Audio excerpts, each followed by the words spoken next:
10 जवान शहीद हुए पर हमने पाकिस्तान के 20 जवान शहीद कर दिए। जिंदगी में समस्याएं सबके साथ है भाई, हार्ड मास के पुतले ही हैं हम। उतनी ही समस्याएं जितनी आपके साथ आती हैं उतनी ही हमारे साथ आती हैं, फिर भी खड़े होते हैं कि हमने झेलना है, फेस करना है, सब कुछ करना है। देखी जाएगी ऐसी की तैसी, इन छोटी छोटी चीज़ों को मैं इग्नोर मार दूँ।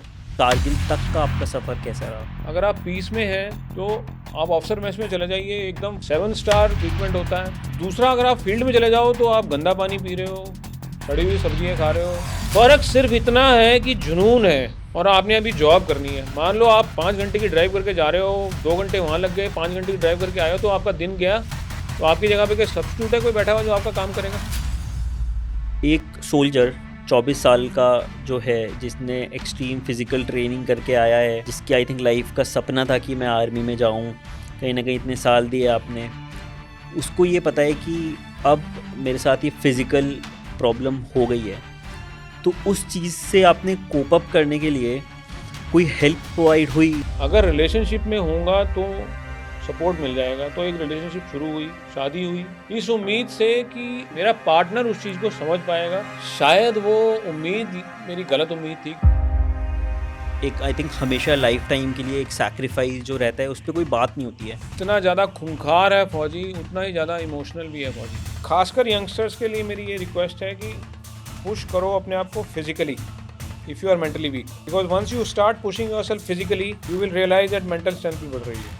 कोई ना कोई रास्ता को ढूंढोगे ही ढूंढोगे कि यार इस बहाने सही, उस बहाने सही, इसके सिर पे डाल, उसके सिर पे डाल, लेकिन पॉजिटिव तरीके से चल। हर एक इंसान का नज़रिया अपनी ज़िंदगी में किसी पार्टनर को लेके अपने तरीके से होता है।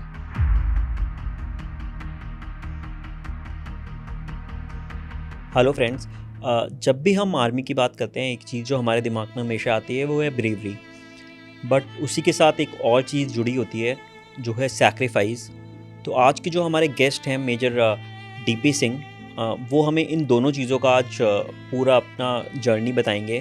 कैसे आर्मी में उनकी ब्रेवरी थी, वो कारगिल वॉर के वेटरन हैं, और एक सैक्रिफाइस के बाद भी उन्होंने कैसे अपनी लाइफ को रीबिल्ड किया, क्या उनका थॉट प्रोसेस था, और उन्होंने कैसे अपनी आगे की लाइफ में आर्मी के बाद सक्सेस, एक तरह से दोबारा सक्सेस के पैरामीटर्स डिफाइन किए। वो अभी एक एनजीओ भी ओन करते हैं और लोगों को हेल्प करते हैं, plus he is also marathon runner.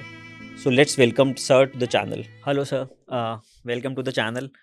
बहुत अच्छा लगा आपने हमें ज्वाइन किया है, क्योंकि हम आर्मी वाले लोगों से बात की है और एक इंडिया के लोगों में एक आई थिंक धारणा रहती है कि आर्मी की जब बात होती है तो ब्रेवरी रहती है, एक नंबर रहते हैं कि ठीक है हमारे 10 जवान शहीद हुए पर हमने पाकिस्तान के 20 जवान शहीद कर दिए। कोई ये नहीं सोचता कि उसके पीछे एक आर्मी मैन की लाइफ कैसे होती है, उसकी फैमिली क्या होती है, प्लस क्या उसके इफ़ेक्ट्स, आफ्टर इफ़ेक्ट्स आते हैं psychological, plus physical, plus life time के लिए एक सैक्रिफाइस जो रहता है उस पे कोई बात नहीं होती है।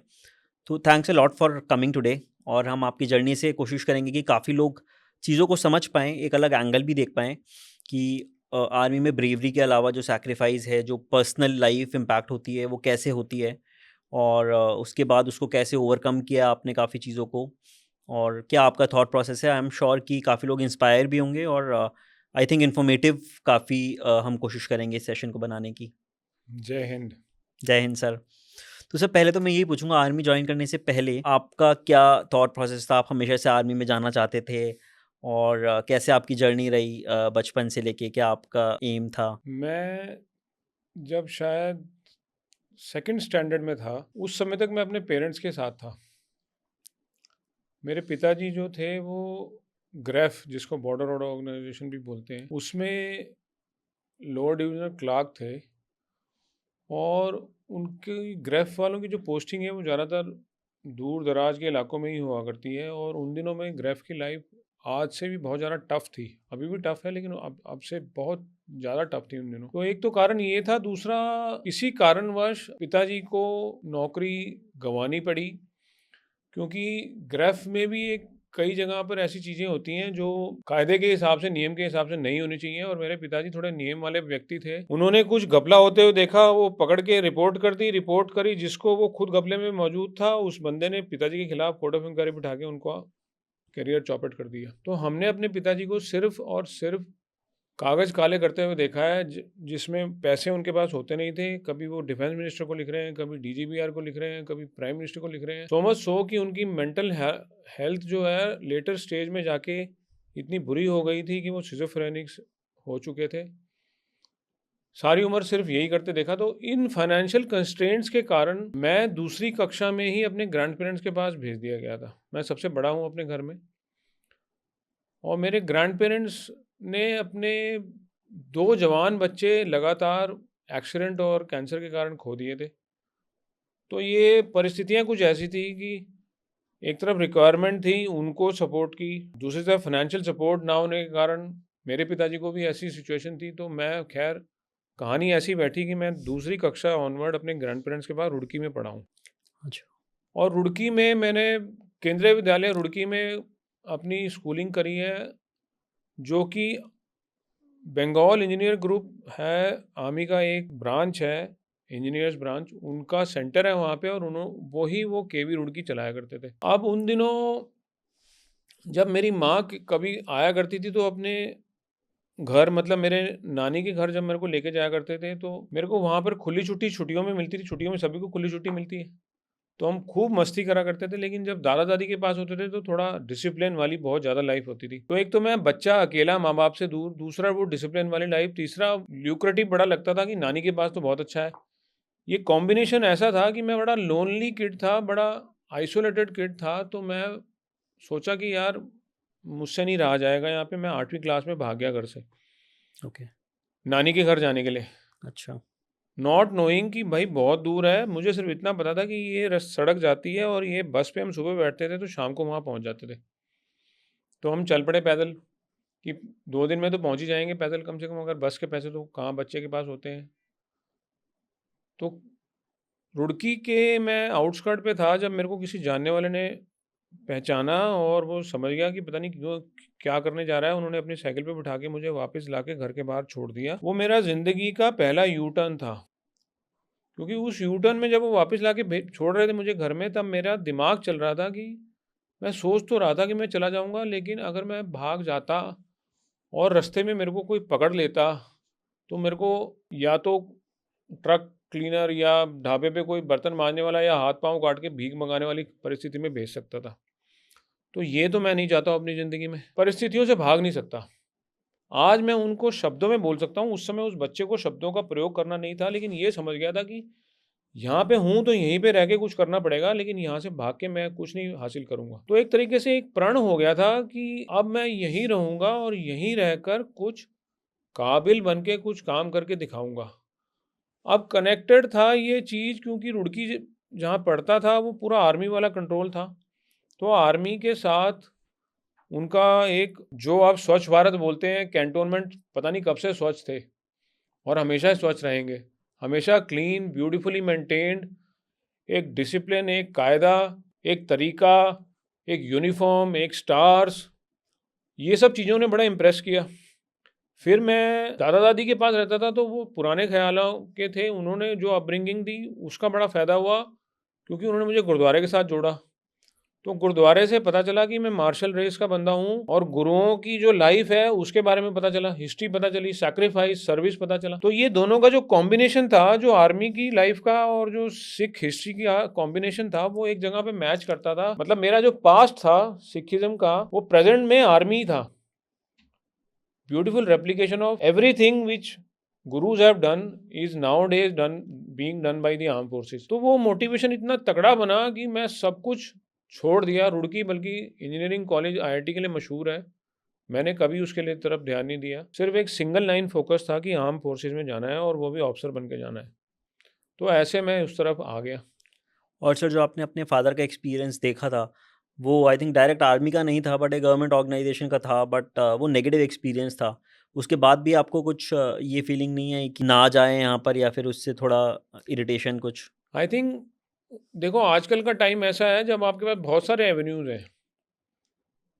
वो हमारे वक्त में उन दिनों, मैं लेट 70s और अर्ली 80s की बात कर रहा हूँ, एवेन्यूज़ नहीं हुआ करते थे, कुछ नहीं पता होता था क्या करना है क्या नहीं करना। हमारे को ये भी नहीं पता होता था कि आर्म फोर्सेस में जाना, अभी भी बहुत सारे बच्चों को नहीं पता है कि आर्म फोर्सेस में कैसे एंटर करते हैं, एसएसबी क्या होती है, सीडीएस क्या होता है, एग्जामिनेशन कैसे दिया जाता है, रिटर्न क्या होता है, कुछ नहीं पता।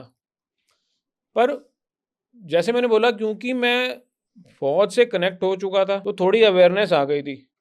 क्योंकि मेरे क्लास में मेरे जो सहपाठी थे, जो मेरे क्लासमेट थे, वो सारे ऑफिसर्स के बच्चे थे। केवी में जो आते थे वो ऑफिसर्स, तो उनसे जो नॉलेज मिली, और फिर जो मैंने फादर की लाइफ है वो देखी थी, लेकिन ऑफिसर्स की लाइफ भी देखी, तो मुझे अंतर भी पता चला।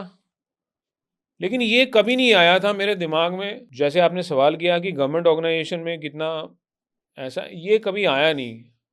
ये क्यों नहीं आया ये मुझे नहीं मालूम, मगर ये कभी नहीं आया। सर, आपने आर्मी जॉइन की, आप एक एक्सपेक्टेशन के साथ आर्मी में गए, थोड़ा डिफरेंट चाइल्डहुड रहा पेरेंट्स से दूर रह के, और आर्मी में जाने के बाद कारगिल तक का आपका सफ़र कैसा रहा? मेरा आर्मी में जाना जो था इतना आसान नहीं था जितना मैं सोच रहा था, क्योंकि 12th के बाद एनडीए में क्लियर नहीं कर पाया। फिर मुझे again because of financial constraints I thought कि अब मेरे को नौकरी करनी पड़ेगी, क्योंकि मैं और आगे नहीं पढ़ के, इतनी मतलब मेरी लग्जरी नहीं है कि मैं आराम से बैठ के ग्रेजुएशन भी कर सकूं। तो मैंने फिर बैंक में क्लरिकल एग्ज़ाम क्लियर किया, और लुधियाना में मैंने इलाहाबाद बैंक में 2.5 साल तक काम किया। साथ मैं प्राइवेट बीए किया मैंने मेरठ यूनिवर्सिटी से, जिसको आप चौधरी चरण सिंह यूनिवर्सिटी बोलते हैं। फिर उसके बाद मैंने रिटर्न क्लियर किया यूपीएससी का, सीडीएस का, और दूसरे अटैम्प्ट में रिटर्न क्लियर हुआ, और दूसरे अटैम्प्ट में एसएसबी क्लियर हुआ। एक बार उनमें भी फेल हुआ हूँ। तब मैं जाके कहीं फ़ौज में पहुंचा था। तो फ़ौज में जब पहुंचे थे तो लगता था कि अब सपने पूरे साकार हो गए हैं, क्योंकि सपना ही हमेशा ये देखा था। तो मेरी ज़िंदगी का सबसे बेहतर जो समय व्यतीत हुआ है, जो मैंने, मेरी बुक है जो ग्रिड ग्राफिक नॉवल, उसमें भी वो पूरी की पूरी ब्लैक एंड वाइट में है, सिवाय उस पीरियड के जो मैंने आईएमए में बिताया वो कलर्ड है। वो स्पेसिफिकली उन्होंने इसलिए रखा था क्योंकि मेरी ज़िंदगी का कलरफुल पीरियड ही वही है। उसके पहले, उसके बाद चैलेंजेस ही चैलेंजेस थे, और चैलेंजेस ही चैलेंजेस अब फेस कर रहा हूँ। एक ड्रीम कम ट्रू मतलब अचीवमेंट थी, और आईएमए पहुँच गए तो आगे तो सोचा ही नहीं कुछ कि क्या करना है। सिर्फ इतना हमने सोचा था कि अब कमीशन होने के बाद जब सितारे लग गए, ऑफिसर बन गए, कि अब जो है देश की सेवा में अगले 10 साल तक मैंने क्या करना है, सिर्फ वो एक प्लान बनाया था कि मैं जेएंडके में जाके मिलिटेंट से फाइट करूंगा, फिर मैं सियाचिन में जाके, मेरी एक पोस्टिंग वहाँ किसी तरीके से आ जाएगी तो वहाँ जाऊंगा, फिर मैं जेएंडके में आ जाऊंगा फील्ड टू फील्ड, और फिर वहाँ से निकलेंगे, जो पीस पोस्टिंग, एक पीस एक फील्ड ऐसे होता है ना, तो पीस में जाने से बेहतर है फिर मैं एनएसजी में आ जाऊँगा। ये मैंने थोड़ा अपनी उधेड़बुन करी थी, और जो मर्जी कर लो, उधेड़बुन करने वाला तो दूसरा होता है। हम 1 साल में धूम धड़ाम धड़ाका हुआ, और विजय हुई, और जवानों ने मेरे को कंधे पे उठा के हॉस्पिटल में पहुंचाया, और आगे की कहानी बिल्कुल ही चेंज थी। वो थी ही नहीं जो हमने सोची थी। ऑपरेशन विजय का सर आपने ज़िक्र किया, ऑल्दो हम देखते हैं कि इंडिया की उसमें डिसाइसिव विक्ट्री थी, बट लॉसेस भी बहुत थे। पूरा देश उस टाइम पे, मुझे याद है हम लोग भी स्कूल में थे, सबको पता था क्या चल रहा है, बट जो इंटेंसिटी, जो एक आर्मी मैन जो वहाँ पे मौजूद है, वो आपने वहाँ पर क्या देखा जो आम जनता नहीं जानती है? देखिए, किसी भी फौजी को जो लाइफ के चैलेंजेस फेस करने पड़ते हैं, उसको आप पिक्चर में देख लो, उसको आप सीरियल में देख लो, उसके बारे में कहानी पढ़ लो या सुन लो, उसको महसूस कभी नहीं कर पाओगे।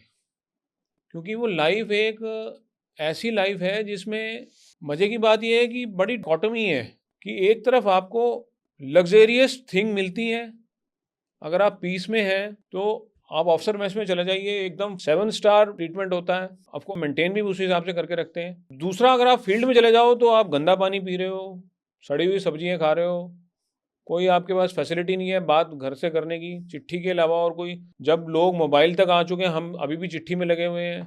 4 दिन में पहुंचेगी चिट्ठी, जाएगी, और उसके बाद उसका सफ़र तय होगा, 15 दिन में अपने घर पहुंचेगी, आएगी पता नहीं। तो कई बार ऐसी सिचुएशन होती है कि चिट्ठी आई है किसी सोल्जर की कि पिताजी बीमार हैं, आप जल्दी से जल्दी घर आइए, और वो किसी पोस्ट पे है। 15 दिन में चिट्ठी 20 दिन में उसके पास पहुंची, तब तक पिताजी गुजर चुके थे। उसकी छुट्टी शुरू नहीं हो सकती, क्योंकि जब तक उसको कोई रिप्लेस नहीं करेगा ऊपर आके, तब तक वो छुट्टी नहीं जा सकता। रिप्लेसमेंट आने के लिए 3 दिन का सफ़र तय करना पड़ेगा। रिप्लेसमेंट मांगी गई, छुट्टी सैंक्शन हुई, बंदा आया, ऊपर नीचे उतरा, पता चला पिताजी का तो स्वर्गवास भी हो चुका है, और पिताजी के अंतिम संस्कार भी हो गया है। और ये सर अभी भी होता है ये सब चीज़ें, जितना आप डिफरेंस बोल रहे हैं, टेक्नोलॉजी नहीं? देखिए, एक बात है ना, टेक्नोलॉजी तो आ गई है, मोबाइल अभी चल पड़े हैं, लेकिन पोस्ट तो वही है ना ऊपर। मैं ये नहीं कहता हूँ कि सारी की सारी पोस्ट वहीं ऊपर हैं। ऐसी पोस्ट हैं जहाँ तक पहुँचने के लिए आपको अभी भी ट्रैकिंग करनी पड़ती है 3-3 4-4 दिन की, 2 दिन की। और सियाचिन जैसी पोस्ट के लिए तो मतलब इट इज़ अनइमेजिनेबल कि कैसे वहाँ बंदा पहुँचता है, कैसे वहाँ पे रहता है। आपको मैं एग्ज़ाम्पल भी नहीं दे सकता हूँ, आप फ्रिज के अंदर बैठ के 2 दिन निकालिए, तो आपको फ़ील आएगा कि कैसी होती है पोस्टिंग वहाँ की। हाँ सर, सियाचिन का जो बेस था हम वहाँ देख के आए थे। वहाँ से हमने थोड़ा-सा जाना था कि कैसे सोल्जर्स को आई थिंक कितना टाइम ऊपर लगता है, फिर वो उनको आपको एक्लिमेटाइज़ेशन करनी पड़ती है, सियाचिन तो बड़ी ऊपर की चीज़ है, आपको एक्लिमेटाइज़ेशन करनी पड़ती है, 10,000 फीट से ऊपर कहीं भी जा रहे हो। अभी जो ऑपरेशन विजय सारा का सारा हुआ है, जो मेन ऑपरेशन विजय हुआ था, मैं उस इलाके में नहीं था, मैं अखनूर में था, नीचे की तरफ था। लेकिन जो कारगिल, द्रास, मशको ये इलाके थे, ये 15, 17, 18,000 फीट के ऊपर हैं। अब आप इमेजिन कीजिए उन पथरीली पहाड़ियों के ऊपर जहाँ पे बर्फ़ भी पड़ी हुई है, जो बंदा चल नहीं सकता है जहाँ पर। आप अगर जो जिसने कभी लद्दाख, लेह में टूरिज़्म के लिए गया हो कोई अगर, तो उसको मालूम है ये बात कि पहले दिन जाके वहाँ पे सजेस्ट भी नहीं करते हैं, लेकिन अगर आप हीरो बन के चल पड़े तो आपको 2 दिन तक वहाँ पे बीमार पड़ा रहने की नौबत आ सकती है। तो धीरे-धीरे आपको अपनी बॉडी को अडैप्ट करके, एक्लिमेटाइज़ करके ऊपर जाना पड़ता है। और आप अब यहाँ दौड़ के, सामान उठा के, हथियार उठा के, खाना छोड़ के, एम्यूनेशन उठा के लड़ने जा रहे हो। तो आप कौन-सी मिट्टी के बने हो यार? आप कह सकते हो कि हमारे को ट्रेनिंग मिली है। तो ट्रेनिंग मिली है कि हम रोबोट बन गए हैं क्या? रोबोट तो नहीं बने, हम अभी भी वैसे के वैसे ही व्यक्ति हैं, हमारे को अभी भी वैसे ही दर्द होते हैं, हमारे को अभी भी वैसी चोटें लगती हैं। फ़र्क सिर्फ़ इतना है कि जुनून है, एक पैशन है, एक ग्रिट है कि फ़ौजी हैं, फ़ौज में आए हैं, देश के लिए कुछ करना है। वहाँ पे इंटेलेक्चुअल काम नहीं कर, जो ये ज़्यादा दिमाग वाले लोग होते हैं ना, वो उधेड़-बुन में ही रह जाएँगे। वहाँ पे दिल से काम होता है। अब मैं आज की डेट में आपको एग्ज़ाम्पल देता हूँ। मेरा एक दोस्त है जो वहाँ कारगिल में इस समय पोस्टेड है। मैं आपसे पूछता हूँ कि आपके दाँत में दर्द हो जाए मान लो, तो आप क्या करोगे? It is so simple in any city कि गाड़ी उठाओ, डेंटिस्ट के पास जाओ, ट्रीटमेंट शुरू कर दो। अब जिसने डेंटिस्ट की दुकान खोली है, ऑफ़िस खोला है, अपना क्लिनिक खोला है, वो ये नहीं बोलेगा कि भाई साहब मैं सिर्फ़ आपका क्लीनिंग कर सकता हूँ, आप रूट कनाल कराना है तो किसी दूसरे के पास जाओ। वो सारे के सारे एक्सपर्ट होते हैं। हाँ। लेकिन ये बंदा कारगिल में पोस्टेड है, इसके दाँत में दर्द हुआ, कारगिल में एक बेसिक क्लिनिक है डेंटिस्ट का, आर्म फोर्सेस का। वहाँ पर वो दाँत का दर्द ठीक नहीं हो सकता था क्योंकि वो रूट कनाल टाइप की स्थिति थी। तो अगर उसको ये कराना है आरसीटी तो वो ले जाना पड़ेगा, व्हिच इज़ 5 आवर ड्राइव। अच्छा। अब 5 घंटे की कमर तोड़ ड्राइव पहाड़ों में जाके वो करके आएगा और रूट कनाल की एक सीटिंग में हो जाती है। नहीं, मल्टीपल बार करना पड़ता है उसको। और आपने अभी जॉब करनी है। मान लो आप 5 घंटे की ड्राइव करके जा रहे हो, 2 घंटे वहाँ लग गए, 5 घंटे की ड्राइव करके आए हो तो आपका दिन गया। तो आपकी जगह पे क्या सब्स्टिट्यूट है कोई बैठा हुआ जो आपका काम करेगा? और ये तो चलो ऑफ़िसर है, ऑफ़िसर मान लो किसी तरीके से अपनी ज़िम्मेदारी दिन-रात करके बाद में निभा लेगा। जिसको गार्ड खड़ा होना है पोस्ट के बाहर, वो कैसे करेगा? वो क्या बोलेगा कि मेरी जगह पे दूसरा भेज दो? मैंने आपको ऑलरेडी एग्ज़ाम्पल दिया, दूसरा आने में टाइम लग सकता है। पिताजी गुज़र चुके, संस्कार हो चुका, तब नहीं पहुँचूँगा, दाँत के दर्द के लिए जा पाएगा क्या? ये कहने के लिए बड़ी आसान बातें हैं, छोटी-छोटी सी चीज़ें हैं। लेकिन ये छोटी-छोटी सी चीज़ें इतनी नासूर होती हैं। उस दोस्त का मेरे का दाँत खराब हो चुका है। फाइनली एक्सट्रैक्शन की बात आ गई तो वो एक्सट्रैक्शन कराने के लिए जब पहुंचा तो उस दिन अनलकी जो सीनियर डेंटिस्ट था वो छुट्टी पे था, तो जूनियर ने बोला कि सर मैं एक्सपीरियंस नहीं हूँ, क्या करूँ? कर सकता हूँ। बोले बेटा कर दे यार, देखी जाएगी। वो एक्सट्रैक्शन ठीक नहीं हुआ, अब इन्फेक्शन हो रखा है। फौजी हो आप, कुछ मर्जी करो, जिंदगी में समस्याएं सबके साथ है भाई। हार्ड मास के पुतले ही हैं हम। उतनी ही समस्याएं जितनी आपके साथ आती हैं उतनी ही हमारे साथ आती हैं। फिर भी खड़े होते हैं कि हमने झेलना है, फेस करना है, सब कुछ करना है, देखी जाएगी ऐसी की तैसी। इन छोटी छोटी चीज़ों को इग्नोर मार दो। सबके दिमाग में उतनी शक्ति किसी तरीके से वो भर देते हैं ट्रेनिंग के दौरान कि इन छोटी चीज़ों को इग्नोर करना मजबूरी में समझो या खुशी खुशी समझो, करना पड़ता है, नहीं तो काम नहीं चलेगा। हाई ऑल्टीट्यूड में अगर कोई बंदा पोस्टेड है, उसको सांस की बीमारी होने के चांसेस रहेंगे। टैकीकार्डिया, दिल के ऊपर जोर पड़ सकता है, बीपी हो सकता है। खाना आपका ज़्यादातर हाई प्रोटीन डाइट्स होती हैं क्योंकि फ्रेश सब्जियां मिलती नहीं है, दूध पाउडर वाला होता है। डाइट के ऊपर कैसे ध्यान रख सकते हो आप अपनी? और अगर आप डाइट के ऊपर ध्यान नहीं रख सकते, -20 टेम्परेचर चल रहा है, बाहर निकल नहीं सकते, एक्सरसाइज नहीं कर सकते, तो ना आप एक्सरसाइज कर सकते हो, ना आप डाइट का ध्यान रख सकते हो, ना आप कुछ और कर सकते हो। ऊपर से आपने कमर तोड़ मेहनत भी करनी है, काम भी करना है। फिर आप बोलोगे कि मेरी सेहत ठीक नहीं। अरे आप तो फौजी हो और आप कैसे अनफिट हो सकते हो? तो अगर आपको कोई इंजरी हो जाए, कोई डिसेबिलिटी हो जाए, अब परिस्थितियां ऐसी हो चुकी हैं कि डिसेबिलिटी पेंशन तक के ऊपर प्रॉब्लम आ गई है, क्योंकि क्वेश्चन मार्क उठाए जाते हैं लोगों द्वारा, ऑडिटर्स द्वारा, मिनिस्ट्री के लोगों के द्वारा कि भैया they are suppose to be fit people. अब मैंने सिचुएशन बताई है आपको, -20 में ना वो एक्सरसाइज कर सकता है, डाइट में हाई प्रोटीन चल रहा है, सब्जियां, हरी सब्जियां मिल नहीं रही हैं वहाँ पे, काम चलाने लगा हुआ है, तो भैया बीमारी होगी नहीं क्या? उसने जानबूझ के बीमारी करी है क्या? अब 50 साल की उम्र हो गई है अगर, तो कैसे फिट रहेगा? तो फिर आपके ऊपर ब्लेम लग जाता है कि आप डिसेबिलिटी को फीन कर रहे हो क्योंकि डिसेबिलिटी पेंशन में आपको इनकम टैक्स की रिबेट मिलती है। अरे यार क्या बेवकूफ लोग हैं। खुद के साले का पेट खराब हो जाए तो 4 दिन की छुट्टी लेके घर बैठ जाएगा, मगर फौजी हो, तुम तो हीरो हो, तुम तो पता नहीं कौन सी परिस्थितियों में कौन से साले टेरेस्ट्रियल एक्टिविटी करके नीचे टपके हो, तुम सब कुछ झेलो मगर अपना हक मत मांगो। गवर्नमेंट अपैथी सर जो है, और जो प्रॉब्लम्स हैं हम उस पर थोड़ा डिटेल में जाएंगे अभी। बट आपने बोला एक चीज़ की जुनून है जो इंडियन सोल्जर्स को डटे रहने देता है वहाँ पर। कई बार ऐसा होता है कि चाइना हो गया या पाकिस्तान हो गया, जो भी है, वेपन्स उनके पास उस टाइम पर बेटर होते हैं कभी कभी चाइना के कंपैरेटिवली, बट तब भी हमारे जवान जो हैं वो खड़े रहते हैं। न्यूज़ में जो आता है और जो एक सिविल लोगों के दिमाग में आता है वो यही है कि यार ठीक है, हमारे 20 शहीद हुए बट हमने उनके 40 मार गिराए।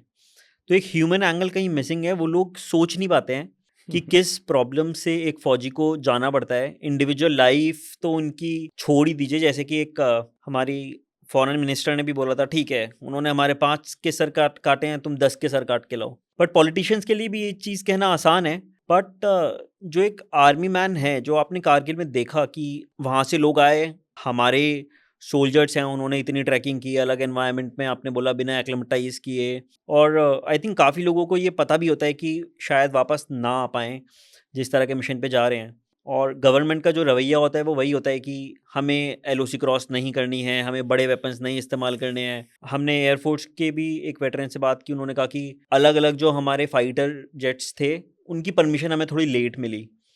तो कारगिल में ऐसा क्या मिसिंग था? क्या हमें आर्टिलरी जैसे है बोफोर्स हो गया या कुछ हो गया, वो पहले से इस्तेमाल करनी चाहिए थी? वेपन्स की हमारी कमी थी। एक जीपीएस का एंगल आता है कि यूएस ने हमें परमिशन नहीं दी थी। ऐसे कौन-कौन से ड्रॉबैक्स थे जो अगर होते तो कारगिल में हमें नुकसान कम होता? ऑल्दो हम जीते, बट आए वो, हमने उनको अपनी शहादत के ज़रिए उनको बाहर निकाला, बट फाइनली हमने ना तो कुछ एडवांस किया ना कुछ किया। तो क्या ऐसा था कि हम एटलीस्ट उस वॉर को, अपने नुकसान को कम कर सकते थे? यार ये बात ना थोड़ी अजीब है, क्योंकि पोस्ट एक्शन डिस्कशन में तो कुछ भी किया जा सकता है। पोस्ट एक्शन डिस्कशन में बहुत लोग ऐसे भी हैं जो ब्रेवरी के ऊपर क्वेश्चन मार्क उठाएंगे कि उसने ऐसे क्यों किया, उसने वैसे कर लिया होता। तो आई डोंट थिंक कि it is right on my part कि मैं किसी के उस डिटेल में, कि उधेड़-बुन में जाऊँ कि क्या एक्शन कैसे हुआ, उसके ऊपर एक क्वेश्चन मार्क आए, because I am not the right authority also, neither I think it is correct. However इतना ज़रूर बोलना चाहूँगा कि उन सब सोल्जर्स को सलाम है, क्योंकि एक चीज़ फ़ौज में सिखाई जाती है कि जब एक बार काम करना है कोई सा भी, तो वो कंप्लीट करना ही करना है, at maybe at the cost of your own life. ये हम शपथ लेते हैं कि जो मेरे सीनियर और जो इंडियन कॉन्स्टिट्यूशन है उसको फॉलो करते हुए मैं भले ही अपनी जान तक गंवा दूं, मैं पीछे नहीं हटूंगा। जब कोई ऑफिसर बनता है तो ये शपथ ली जाती है। तो ये शपथ जो है, इस शपथ को ध्यान में रखते हुए जब ऑफिसर हो, जवान हो, फौज का, वो लड़ाई में उतरता है तो उसके सामने सिर्फ एक ही मकसद होता है, विजय प्राप्त करनी है किसी भी हालत में। हाँ, मैं मानता हूँ हमारे इक्विपमेंट में कमी थी, मैं मानता हूँ हमारे वेपन्स में भी कमी थी, मैं मानता हूँ बड़ा क्रिटिकल एंगल ये था कि एलसी आप क्रॉस नहीं कर सकते, क्योंकि एलसी अगर क्रॉस करने की परमिशन मिली होती तो शायद हमारी जो लॉसेस थे वो कम होते, बिकॉज़ इट्स अ फैक्ट कि वो ऊपर बैठे हुए थे और हम स्टीप चढ़ाइयाँ चढ़ के गए हैं। तो ब्रेवरी, करेज जो ऑफिसर्स की, लीडर्स की, जूनियर लीडर्स की, सोल्जर्स की ये थी, प्योरली एंड प्योरली उसी के बेसिस पे लड़ाई जीती गई है। अभी तक जितनी लड़ाई हुई है वो भी उन्हीं के बेसिस पे जीती गई हैं। आने वाले वक्त में भी उन्हीं के बेसिस पे जीती जाएगी, और कोई तरीका नहीं होता है। कभी भी आप किसी भी वक्त किसी भी सिचुएशन में आप आइडियलिस्टिकली कभी भी फुली इक्विप्ड या फुली प्रिपेयर्ड नहीं होते हो। Even your plans, even your tactics, even your strategies, even your everything, when you go on ground actually fails. वहाँ पर आपकी अपनी लीडरशिप, अपना काम एंड कंपोजर में आपका थॉट कितना एक्शन के होने के बावजूद किस तरीके से आप अपनी सिचुएशन को अडेप्ट करके लीड कर सकते हो अपने बंदों को, भले ही आपके अंदर थोड़ा डर आया भी हो, उसको छुपा के अपने एक्शन से कैसे ये बता सकते हो कि लीड बाय एग्जाम्पल क्या चीज़ होती है, सिर्फ वो काम करती हैं। और इस चीज़ की हमारी सेनाओं में कोई कमी नहीं है, भरपूर भरी हुई है। अभी भी यंगस्टर जितने मर्जी हों, जैसे हों, सब इस चीज़ से भरपूर भरे हुए हैं, और ट्रेनिंग इस चीज़ को पूरा कैपेबल बनाती है। ट्रेनिंग के ऊपर मैं बात ज़रूर करूँगा कि क्योंकि ट्रेनिंग इस चीज़ को कैपेबल बनाती है, तो कभी कभार हमारे आजकल ये डिस्कशन होता है कि ट्रेनिंग को थोड़ा सा मॉडिफाई कर दिया जाए, क्योंकि अब जो है शायद ह्यूमन फैक्टर शायद कम रिक्वायर्ड है। लेकिन ये मेरे हिसाब से पर्सनली मेरा ओपिनियन है कि ह्यूमन फैक्टर की रिक्वायरमेंट कभी भी कम नहीं हो सकती। भले ही आपके पास एक से एक इक्विपमेंट हो, भले ही आपके पास कोई ना कोई बड़े से बड़ा टेक्निकली चीज़ें आ गई हों, वेपन सिस्टम जैसा मर्जी आ जाओ, लेकिन उसको चलाने वाला, उसको झेलने वाला, उसको फेस करने वाला जो बंदा है, अगर उसकी बत्ती गुल हो गई तो आपकी बत्ती गुल है। और उसकी बत्ती गुल नहीं होने के लिए सबसे इम्पॉर्टेंट चीज़ है कि उसके अंदर पैशन, जुनून हाईएस्ट ऑर्डर का होना मांगता है, जो ट्रेनिंग ही दे सकती है।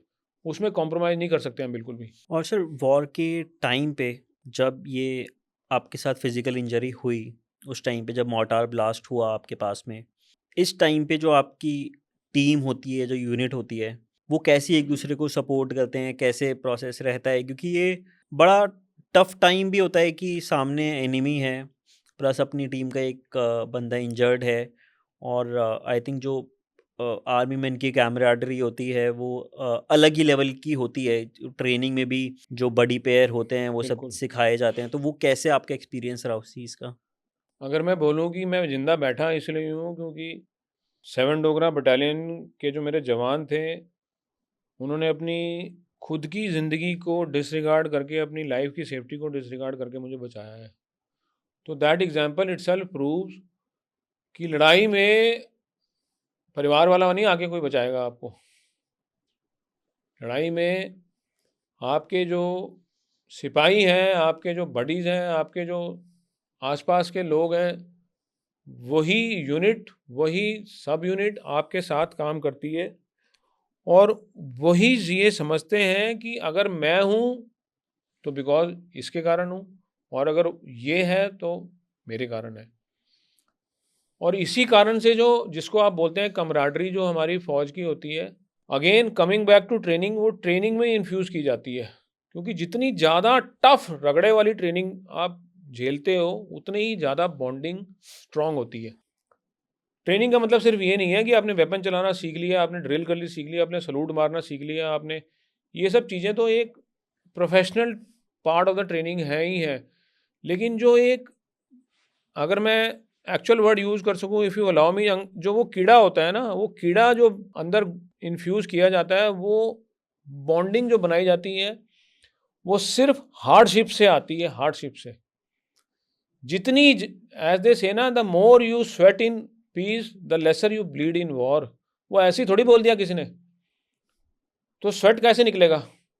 जितना ज़्यादा रगड़ा जाएगा, जितना ज़्यादा आपको घोटा जाएगा, जितना ज़्यादा आपको पीसा जाएगा, जितना ज़्यादा तपिश से, आग से निकाला जाएगा, उतने ही ज़्यादा स्ट्रांग बनोगे आप।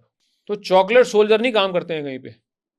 चाइनीज़ सोल्जर्स के बारे में बोला जाता है उन्होंने कोई वॉर ऐसे लड़ी नहीं है, तो I think at the time of war वो इंडियन सोल्जर्स का मुकाबला नहीं कर पाए। आई थिंक चॉकलेट सोल्जर्स से मुझे ये चीज़ थोड़ी क्लिक हुई। बट मैं आपसे ये भी जानना चाहूँगा सर, जैसे आपने बोला कि कहीं ना कहीं सिख हिस्ट्री ने भी एक रोल प्ले किया आपको आर्मी के लिए मोटिवेट करने के लिए। जब आपने ये पहली बार फाइंड आउट किया कि आपको फिजिकल एम्पुटेशन हुआ है या डॉक्टर ने आपको ये कन्वे किया कि ऐसी मिसहैपनिंग हुई है, तो आपके दिमाग में क्या आया? मतलब कि कुछ नेगेटिव थिंकिंग आई या फिर ये हुआ कि ठीक है, जो भगवान ने बोला है वो होना ही है और सैक्रिफाइसेस होते रहे हैं, वो क्या आपका फर्स्ट थॉट प्रोसेस क्या था उस चीज़ के लिए? मुझे फिजिकल इंजरीज ने कभी प्रॉब्लम नहीं क्रिएट करी, कभी भी। शायद उसका कारण यही है, जैसे आपने बताया, मेरा पास्ट या हमारी हिस्ट्री सिक्स की। मतलब आप इमेजिन करो कि गुरुओं ने अपनी पूरी लाइफ सेक्रीफाइस कर दी, पूरा परिवार सेक्रीफाइस कर दिया। पिताजी को खुद बोला कि आप जाओ, शहीद हो जाओ। बच्चों को परमिशन दे दी कि जाओ, शहीद हो जाओ। खुद सेक्रीफाइस हो गए। लेकिन अगर किसी ने पूछा कि आपको कैसा लगा, गुरु साहिबान के लफ्ज़ों में अगर मैं बोलूँ तो चार मुँहे तो क्या हुआ, जीवत कई हजार। जब हिस्ट्री ऐसी पावरफुल है, तो ये छोटी-मोटी चोटों चोटों से किसको फ़र्क पड़ता है यार? अगर पड़ता है तो लानत है। तो मुझे जब ये बताया गया था कि आपकी टाँग कटने वाली है, तो मैं ये नहीं कहूँगा कि मैं किसी अलग मिट्टी का बना हुआ इंसान हूँ। ये कुदरती नहीं हुआ कुछ, कोई ऐसी फीलिंग ही नहीं आई। क्यों नहीं आई मैं नहीं जानता। मैंने अपने आप को कोई इतना स्ट्रॉन्ग नहीं बनाया था। ब्लेसिंग्स थी शायद परमात्मा की, या बचपन जिस तरीके से गुज़ारा है, जिस तरीके से परिस्थितियों में झिंझोड़ा है मेरे को बचपन में, वो शायद फाउंडेशन इतनी स्ट्रॉन्ग बन चुकी थी उस हिसाब से, कभी नहीं आई ये फीलिंग। हाँ, ये ज़रूर मैं कहूँगा, मेरे को बड़ा गर्व होता है ये सोचते हुए कि पहला थॉट ये था कि लेट्स सी कि अब ये एम्पुटीज़ वाली ज़िंदगी कितनी मुश्किल है, और शायद मैं ऐसी ज़िंदगी जी पाऊँ जिससे ना सिर्फ मुझे बल्कि कइयों को औरों को थोड़ी इंस्पिरेशन मिल जाए। अब एक 24 साल का यंगस्टर हॉस्पिटल बेड पे 1.5 साल की नौकरी करके पड़ा है, जिसका पाँव कटने वाला है, दिख रहा है कि पाँव में कुछ नहीं है, डॉक्टर बोल रहा है कि काटना ही पड़ेगा। वो कैसे सोच सकता है ये बात? तो ये मेरा कुछ नहीं है, परमात्मा की ब्लेसिंग्स के कारण ये दिमाग में विचार आया। लेकिन मेरा जो था अपने साथ, वो प्रॉमिस था एक कि मैं अपनी क्वालिटी और की लाइफ की क्वालिटी के साथ कभी कॉम्प्रोमाइज़ नहीं करूँगा। तो मैं ये समझता हूँ कि आज की डेट में अगर मैं पूरा होलिस्टिकली उसको देखता हूँ, पर्सपेक्टिव को, ज़िंदगी को जो बिताई है मैंने पिछले 50 साल में, तो मेरी प्लानिंग तो कभी किसी काम की नहीं थी, क्योंकि मैंने जो भी प्लान किया कभी हुआ नहीं। तो जो प्लानिंग ऊपर वाले की थी वही होता है। अब उसकी प्लानिंग में फ़ौज में जाना ज़रूरी था, बैंक की क्लरिकल जॉब छोड़नी ज़रूरी थी। मेरे को बहुत रोका लोगों ने, मत छोड़, मत छोड़, तो फालतू में तू, वहाँ ना छुट्टी मिलती है ना लाइफ है। मैं बोला नहीं, जाना है। चोट लगनी ज़रूरी थी, क्योंकि चोट ना लगती तो टाँग ना कटती, टाँग ना कटती तो बाकी चीज़ें ना होती, बाकी चीज़ें ना होती तो कुछ अचीवमेंट ना होते, ना अचीवमेंट होती ना हम बैठ के ऐसे बात कर रहे होते अचीवमेंट्स के बारे में। तो ये पूरा का पूरा जो स्क्रिप्टेड हिस्ट्री मेरी लाइफ की है, वो इस तरीके से लिखी हुई थी कि सब कुछ ये होना बहुत ज़रूरी था, नहीं तो इसके बगैर काम नहीं चलता। पर सर, अगर इसकी बात करें कि जैसे आप अगर थोड़ा-सा scenario, sorry to bring you back to that thing, कि एक सोल्जर 24 साल का जो है, जिसने एक्सट्रीम फिज़िकल ट्रेनिंग करके आया है, जिसकी आई थिंक लाइफ़ का सपना था कि मैं आर्मी में जाऊँ, कहीं न कहीं इतने साल दिए आपने, उसको ये पता है कि अब मेरे साथ ये फिज़िकल प्रॉब्लम हो गई है। तो उस चीज़ से आपने कोप अप करने के लिए कोई हेल्प प्रोवाइड हुई? मतलब कि एक तो हो गया कि ठीक है, डॉक्टर्स ने सपोर्ट किया, ठीक किया, वो सब ठीक है। बट आगे उस चीज़ के लिए कोप अप कैसे करना है? क्योंकि जो पहले लेवल ऑफ फिटनेस था, अभी उसको वापस कैपेबल बनाने के लिए भी, कि यार तो पहले तो हम पहाड़ भी चढ़ जाते थे, अब हमें मेबी डेली की चीज़ें करने के लिए भी थोड़ा हेल्प लगेगा कुछ ऐसे। तो उस चीज़ के लिए कैसे प्रिपेयर्ड हुए आप? उस चीज़ ने बड़ा तोड़ा है मुझे, क्योंकि उसमें मुझे ये लगा कि शायद थोड़ा-सा सपोर्ट सिस्टम मैं ऐसा बना लूँ अपना, जिसमें जैसे आपने बोला कि एक वो इंसान जो सुपर फिट था, जो कभी सीढ़ियों को चल के उतरता ना था और ना चढ़ता था। कूदते-कूदते चढ़ते थे, कूदते-कूदते उतरते थे। वो आज एक step, 1 step at a time ही चल सकता है। दूसरा स्टेप ले नहीं सकता इकट्ठा। जो दौड़ सकता था, पहाड़ों में चढ़ सकता था, वो स्कूटर नहीं चला सकता। 4 कदम चल के जाके दूध का पैकेट लेके नहीं आ सकता अपने लिए। तो ये जो मेरे दिमाग में मेरी इमेज थी और मेरी जो रियलिटी थी, इसमें बहुत बड़ा कॉन्फ्लिक्ट था। वो कॉन्फ्लिक्ट तब निकल के आया जब मैं हॉस्पिटल से बाहर आया, जब मैंने अपनी ज़िंदगी जीनी शुरू करी। वहाँ पर मुझे ये उम्मीद थी कि शायद मैं अगर रिलेशनशिप में होऊँगा तो सपोर्ट मिल जाएगा। तो एक रिलेशनशिप शुरू हुई, शादी हुई, इस उम्मीद से कि मेरा पार्टनर उस चीज़ को समझ पाएगा। लेकिन शायद वो उम्मीद मेरी गलत उम्मीद थी, क्योंकि मैं किसी की गलती नहीं निकालूँगा, लेकिन हर एक इंसान का नज़रिया अपनी ज़िंदगी में किसी पार्टनर को लेके अपने तरीके से होता है। तो उनको शायद जो उम्मीदें मुझसे थी उन पे मैं खरा नहीं उतर पाया, और मेरे अपने फिज़िकल, इमोशनल चैलेंजेस और बिल्ड हो गए उसके साथ, क्योंकि मेरी प्रेज़ेंट और मेरा पास्ट का जो कॉन्फ्लिक्ट था, मेरी एक्चुअल रियलिटी का, मेरी फ़िटनेस का, उसमें बहुत डिफ़रेंस था, बहुत डिफ़रेंस था। उस चीज़ ने मुझे बहुत तोड़ा। वो इमोशनल सेटबैक्स ने मेरे को काफ़ी परेशान किया, और आज तक उसका इम्पैक्ट मेरे साइक के ऊपर है। क्यूमुलेटिव इफ़ेक्ट है, क्योंकि एक तो बचपन में मेरे आइसोलेशन वाले चीज़ें थी, उसका डर था। उसके बाद ये वाले डर आ गए। आपको मैं आज शायद पहली बार मैं इस प्लेटफ़ॉर्म पे किसी के साथ शेयर कर रहा हूँ कि मेरे को डर क इस तरीके का कई बार लगता था कि मैं फ़ौज से निकलने के बाद मैं बैंक में काम करता था, तो अगर मेरा बॉस मुझे झिड़क देता था ना, तो मुझे अंदर से सहम जाता था मैं, कि मैंने पता नहीं क्या गलती कर दी। इमेजिन करो, एक बंदा लड़ाई में लड़ के आ चुका है सोल्जर्स के साथ, शायद पता नहीं दुश्मन के कितने ख़त्म भी किए होंगे, खुद को चोट लगी, टाँग कटवा दी, उल्टे-सीधे इतने काम कर दिए, दौड़ना भी शुरू कर दिया था तब तक, लेकिन डाँट हिला देती थी मुझे।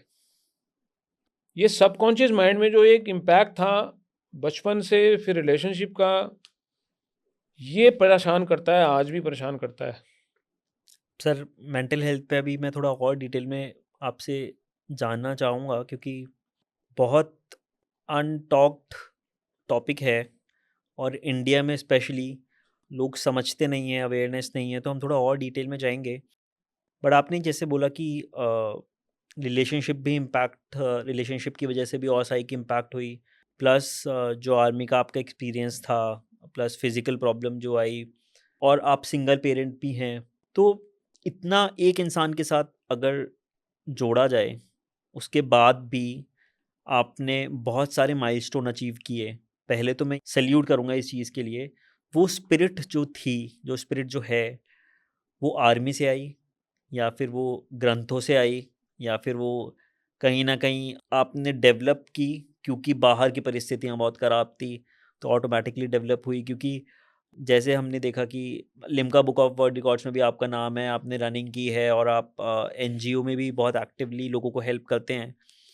एक अगर आप नॉर्मल किसी सिविलियन बंदे को देखा जाए, तो एक ब्रेकअप के बाद वो अगले 5 साल तक शांत बैठ जाता है। ठीक है? तो इन सब चीज़ों के लिए तो ये कहाँ से करेज करेज भी नहीं बोलूँगा, कोप अप मैकेनिज़्म अगर इसको बोलें, तो ये कैसे आप इसको कैसे जस्टिफ़ाई करेंगे? आई थिंक ये कॉम्बिनेशन है सारी चीज़ों का दोस्त, और उसके साथ-साथ आई थिंक इसमें रोल प्ले करता है मेरी वो जो एक मैंने प्रॉमिस करी थी मेरे साथ, कि मैं क्वालिटी ऑफ लाइफ़ को कॉम्प्रोमाइज़ नहीं करूँगा कभी भी। मुझे ना दिक्कत होती है सब स्टैंडर्ड और चलता हुआ एटीट्यूड देख के, तो मैं हज़म नहीं कर पाता। ना अपने लिए ना बाहर, शायद कुछ बनावट ऐसी है, और शायद इन्हीं कारणों से मैं जो अचीव भी कर पाया हूँ, जो ऊँचाइयाँ भी छू पाया हूँ, वो भी शायद इन्हीं कारणों से कर पाया। तो फाउंडेशन फॉर श्योर सीखी की है। फाउंडेशन तो वहीं रखी गई है, बचपन में रखी गई है। उसके बाद उसको पॉलिश किया है आर्मी की ट्रेनिंग ने। उसके बाद मेरी प्रॉमिस खुद की मेरे साथ जो थी उसने हेल्प करी। उसके बाद स्पिरिचुअल पावर ने बहुत हेल्प करी। उसके बाद ऑप्शंस ज़्यादा सामने रख के, जब मैंने बोला कि चलता एटीट्यूड पसंद नहीं आता, तो मेरे को भी अपने लिए भी नहीं पसंद आता ना वो। तो मुझे मालूम है कि 2 या 3 ऑप्शन सामने जो हैं उसमें से सही ये है ऑप्शन, तो इसी को करना है, भले ही जितना मर्ज़ी मुश्किल हो वो। अब अट्रैक्ट उसी तरफ होता हूँ। तो काम चलाऊ चीज़ों की तरफ अट्रैक्ट ना होने के कारण झेलना पड़ता है अपने ऊपर बहुत कुछ। लेकिन इसका फल ये मिलता है, क्योंकि इन कॉम्बिनेशंस के कारण मैं अपने आप को पुश कर पाया, लिमिट्स को स्ट्रेच कर पाया, तो अचीवमेंट्स हुई। फिर एक आदत है मेरी जो मेरे को बड़ी हेल्प करती है, वो आदत है भूलने की। इम्पैक्ट होती है ना कोई चीज़। आज सुबह से मेरा दिमाग बड़ा डिस्टर्ब है, so much so I can openly tell you, जब डिस्टर्ब, अब नई नया लोचा जो पार्किंसन का है, उस पार्किंसन के लोचे के कारण डोपामाइन की सिक्रीशन जब कम हो जाती है तो बड़े डिप्रेसिव थॉट्स भी आते हैं। वो डिप्रेसिव थॉट्स काफ़ी एक्सट्रीम लेवल तक भी चले जाते हैं कई बार। लेकिन सिर्फ और सिर्फ एक ट्रस्ट है, ब्लाइंड टाइप का ट्रस्ट। आई थिंक वो एक तरीके का, कुछ लोगों के नज़रिए में हो सकता है कि वो एस्केप मैकेनिज्म है या जो मर्जी बोल लो उसको, मगर वो ट्रस्ट मेरा ऊपर वाले के ऊपर है कि यार ठीक है, जो तू करा रहा है, सिर मत्थे पे, थैंक यू, सल्यूट, आई बाउ टू यू। अब साथ में इतनी हेल्प कर दे कि करेज दे दे थोड़ी सी, कि मैं इसके ऊपर उठ सकूं, अपने आप को थोड़ा स्ट्रांग बना पाऊं। चलता आ रहा हूं इतने टाइम से ओवरकम करता आ रहा हूँ चीज़ों को, इतने टाइम से अपने आप को इंटरनली स्ट्रांग बना के बिल्ड करके ऊपर भी उठता आ रहा हूँ। ऊपर उठने के चक्कर में रनिंग हुई, हाई ऑल्टीट्यूड रनिंग हुई, स्काई डाइविंग हुई, फ्लाइंग हुई, बहुत कुछ हुआ। पर मैं सच बोलूँगा, इतना मजबूत नहीं हूँ मैं जितना दिखता हूँ। सर वो भी जानना ज़रूरी है लोगों का कि आपने बोला कि बाहर से बहुत सारी चीज़ें दिखती हैं, बट एक इंसान के अंदर क्या चल रहा है, वो किस तरह से उसको कर रहा है, वो भी आई थिंक लोगों के सामने आना बहुत ज़रूरी है। खाली अचीवमेंट तो दिखती हैं, अखबारों में दिखती हैं, मीडिया में दिखती हैं, बट एज एन इंडिविजुअल क्या गो थ्रू करना पड़ता है, आई थिंक वो भी समझना ज़रूरी है। बहुत ज़रूरी है, क्योंकि मेरे हिसाब से शायद बहुत से लोग होंगे मेरे जैसे जो इन परिस्थितियों से गुजर रहे होंगे। और जैसे मैंने खुद बोला अभी थोड़ी देर पहले कि बड़ी एक्सट्रीम प्रकार के थॉट्स आते हैं। अब मुझे क्योंकि ये पार्किंसन का इम्पैक्ट है तो शायद थोड़ा इम्पैक्ट उसके कारण थोड़ा हिल ज़्यादा जाता हूँ। पहले शायद मैं इतना नहीं हिलता था, लेकिन हिलता तो हूँ। तो बहुत सारे लोग होंगे ऐसे जो इन परिस्थितियों में अपने आप को संभाल नहीं पाते होंगे। इसीलिए ये ज़रूरी है, और इसलिए मैं दिल खोल के बात करता हूँ कि डिस्टर्ब हुआ हूँ कई बार। इमोशनल सेटबैक्स, फिजिकल सेटबैक्स के साथ कॉन्कॉक्शन, और ऊपर से जो इंजरीज हैं। अब आप ये समझिए, अगर एक बॉडी पार्ट चला जाए तो ब्लड सर्कुलेशन गड़बड़ा जाता है। एम्पुटेशन हो रखी है, मेरा लेफ़्ट नी भी नम्ब है, ऑपरेटेड है, मेरा लेफ़्ट थाई का पार्ट नहीं है, काफ का पार्ट नहीं है, इंटेस्टाइन्स का पार्ट नहीं है, 73 श्रैपनल्स बॉडी में एम्बेडेड हैं, कानों की जो नर्व्स हैं उसमें डैमेज है। तो अगर आयुर्वेदा के एंगल से या योगा के एंगल से देखा जाए तो प्राण का बहाव जो है वो बड़ा डिस्टर्ब है। ऑक्सीजन की सप्लाई का जो मूवमेंट है पूरे शरीर में वो बहुत डिस्टर्ब है। और जब ऑक्सीजन की सप्लाई का डिस्टर्बेंस आता है, प्राण का बहाव का डिस्टर्बेंस आता है, तो बीमारियां होंगी। ऊपर से आपको सेटबैक्स हैं, तो बीमारियों में के लिए परफेक्ट तरीका है। लेकिन जैसे मैंने बोला कि अगर आपके सामने ऑप्शंस नहीं है, आपके सामने जिम्मेदारियां हैं, तो आप कोई ना कोई रास्ता को ढूंढोगे ही ढूंढोगे कि यार इस बहाने सही, उस बहाने सही, इसके सिर पे डाल, उसके सिर पे डाल, लेकिन पॉजिटिव तरीके से चल ही चल। जैसे मैं कुछ दिन पहले अपने एक दोस्त से बात कर रहा था, she is a psychologist, she was telling me कि ऐसी परिस्थितियों में या तो बंदा बिटर बन जाता है या बेटर बन जाता है। ज़्यादातर लोग टूटने की हालत में टूट जाते हैं बड़ी जल्दी, गिव अप कर देते हैं और बिटर बन जाते हैं। अब कहीं से मुझे बचपन से एक चीज़ का पता नहीं क्या दिमाग में कैसे वो जानकारी मिली थी मुझे, ये मैंने प्रॉमिस दूसरा किया था अपने साथ कि मैं कभी भी किसी भी नेगेटिविटी की जो चेन पास ऑन हो रही है एक व्यक्ति से दूसरे व्यक्ति के, उसका लिंक नहीं बनूंगा। क्योंकि एक छोटा सा एग्जांपल देता हूँ कि कई बार क्या होता है कि घर से बंदा चलता है सुबह, किसी कारण से घर में उसका मूड ख़राब हो गया। अब वो अपनी लीडरशिप के कारण उसके सामने नीचे दिन में ऑफिस में लोग काम कर रहे हैं, उसकी टीम मेंबर है, उसका दिमाग हिला हुआ है, वो किसी को डांट देगा, बगैर गलती के भी डांट सकता है, या छोटी मोटी गलती हो तब भी वो बदतमीजी से डांट सकता है। उसने उस बंदे को डिस्टर्ब कर दिया, लिंक पास ऑन हो गया। अब ये बंदा जो शायद ये सोच के बैठा था कि मेरे को आज वाह मिलेगा, उसको डांट मिल गई तो वो भी डिस्टर्ब हो गया। वो घर पहुंचा, उसने अपनी बीवी के साथ झगड़ा कर लिया। This is the way a link of negativity pass from one person to another without any fault of anybody. पूरी चेन बन जाएगी वो। उस चेन को तोड़ना जरूरी है। और उस चेन में कई बार ऐसी परिस्थितियां उठती हैं कि बंदे एक्सट्रीम एक्टिविटीज़ तक के में चले जाते हैं, क्योंकि उसने मुझे बोला और मेरा दिमाग ऑलरेडी कहीं से ख़राब था, मैं जाके किसी का क्राइम भी कर सकता हूँ। क्रिमिनल कोई माँ के पेट से पैदा नहीं होता है, पर प्रॉब्लम ये है कि वक्त किसके पास है इतना जो डिसाइफर करके सोचे समझे। जब मेरे जैसे व्यक्ति को, जो इतना अचीव कर चुका है, इतना झेल चुका है, उसको कई बार परिस्थितियां ऐसी झेलनी पड़ती हैं कि सामने से व्यक्ति समझने की जगह, वैसे तो बड़ा ज्ञान बांटते हैं कि आप हीरो ये है वो, लेकिन कई बार समझने की जगह पे वो उल्टा गलतियां निकाल के हमारे को ही डांट देते हैं। या मैं किसी डॉक्टर के पास भी जाऊं तो डॉक्टर ये समझने की जगह पे कि भैया मैं अगर खड़ा हो पा रहा हूं, मेरा राइट लेग का कोई कंट्रोल नहीं है, इसका कोई कंट्रोल नहीं है, इसको मैं लेफ्ट लेग से कंट्रोल कर रहा हूँ। और लेफ्ट बॉडी पार्ट में अभी पार्किंसन का इम्पैक्ट आ चुका है, लेफ्ट बॉडी पार्ट शेकअप होता है, वो जब डल होता है तो उससे बैलेंस करना मुश्किल हो जाता है। अगर मैं अपने आप को बैलेंस कर पा रहा हूँ आज की डेट में तो सिर्फ और सिर्फ विल पावर के कारण बैलेंस कर पा रहा हूँ। तो डॉक्टर के पास जाएंगे तो डॉक्टर बोलेगा यार आपको तो कोई दिक्कत ही नहीं है, तो आपको कैसा लगेगा? क्योंकि वो कंपेयर कर रहा है कि आम जनता जो है इस परिस्थिति में तो रोती हुई मेरे साथ शायद व्हीलचेयर के ऊपर आती है और ये तो चलता हुआ आ रहा है। No one has time to dig deep to find कि आपकी एबिलिटीज के कारण आप क्या कर सकते हो और आपकी परिस्थितियों के कारण आप हो क्या। तो इसलिए आम जनता में तो ये टूटना बड़ा आसान है। तो मेरा उनसे सिर्फ एक ये बात कहूंगा कि यार टूटना तो कभी भी टूट जाओ, तो थोड़ा कोशिश करो। और कोशिश करने का सबसे बढ़िया तरीका ये है कि सरेंडर कर दो। ओके जी, जैसे ही आपने सरेंडर किया ना, आपकी अपनी उधेड़-बुन आधी खत्म हो गई, क्योंकि अब आपके अंदर डाउट नहीं रहे कि यार भगवान तूने मेरे साथ गलत क्यों किया। कर दिया, ठीक है, ओके डन। पिताजी ने थप्पड़ मारना था मार दिया, कोई बात नहीं, पिताजी हैं मेरे। अब क्या करूं, गला घोटूं पिताजी का? वो तो दिखता भी नहीं है भगवान, तो उसका कैसे गला घोट दूं? कहाँ बैठा है, कौन बैठा है कि नहीं है? कई लोगों को ये भी डाउट होती है कि मैं बहुत बड़ा हूं। तो सरेंडर करना सबसे आसान है, मुश्किल है लेकिन सबसे सही तरीका है। सरेंडर कर दो।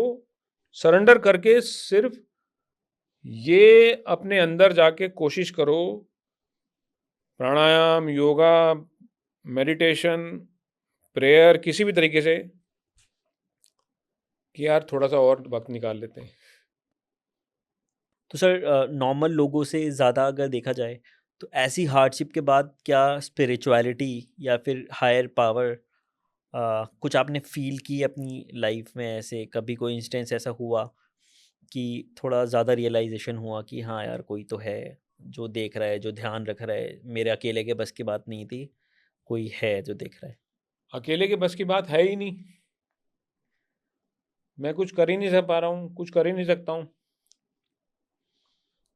मतलब अगर एक इंसान एक वक्त ये सोच रहा है कि यार जिंदगी बेकार है और दूसरे वक्त वो पहाड़ पे चढ़ के आ जा रहा है, तो वो कुछ अपने आप कैसे कर पा रहा है? कोई तो पावर है ना जो उसको चला रही है। और जैसे ही आपको लगता है कि यार नहीं, मैं कई बार बोलता हूँ कि मेरे से कोई लोग बोलते हैं तूने बड़ा अच्छा काम किया है, मैं बोलता हूँ गॉड इज़ वेरी काइंड। तो मेरे को वो काउंटर करते हैं, नहीं नहीं नहीं नहीं, it is your will power also which has actually done something. मैं बोला ठीक है जी, आपको लगता होगा मेरी विल पावर ने कुछ किया है, मगर वो विल पावर कहाँ से आई? मुझे तो लगता है कि मैं बड़ा कमज़ोर इंसान हूँ, कभी भी टूट सकता हूँ, कभी भी रो सकता हूँ, रोता हूँ मैं, फिर भी बड़ी बड़ी अचीवमेंट हो जाती हैं।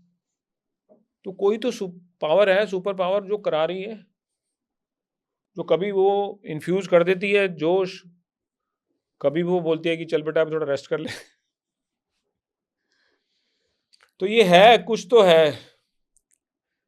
और सर ह्यूमन पोटेंशियल का आई थिंक एक बहुत अच्छा एग्जांपल है कि सेटबैक से उठ के जो आपने अचीवमेंट्स किए, ये सब किए, इसमें एक ह्यूमन पोटेंशियल की भी कहानी है कि अगर इंसान अपने माइंड से ना टूटे तो उसके बाद कितनी भी हार्डशिप आए वो आगे तो बढ़ ही सकता है।